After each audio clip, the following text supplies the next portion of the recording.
Good morning sir. Good morning બેસો બેસો ठीक है।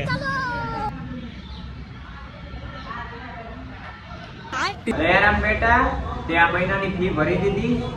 हाँ साहब 2 મહિનાની એડવાન્સ ભરી દીધી। સરસ હાલો અને તે સાહેબ આવતા મહિને ભરી દઈશ। કઈ વાંધો નહીં ચાલો બેટા। દયારામ કાલે ટ્યુશન કેમ નતો આવ્યો? મામાના ઘરે ગયો હતો। કઈ વાંધો નહીં હો। અને તું કેમ નતો આવ્યો? સાહેબ પેટમાં દુખતું હતું ને એટલે નતો આવ્યો કાંઈ।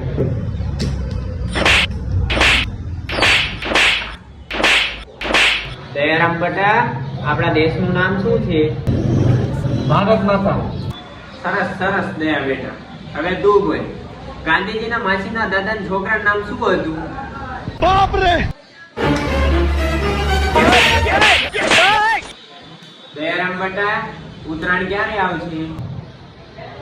સાહેબ 14 તારીખે। સરસ દયારામ બેટા। હવે તું બોલ આ ઉત્તરાયણે સવારના 7 વાગ્યાથી 12 વાગ્યા સુધીમાં કેટલા વ્યક્તિ પતંગ ઉડાડી નાખે? मेरे साथ अन्याय हुआ है।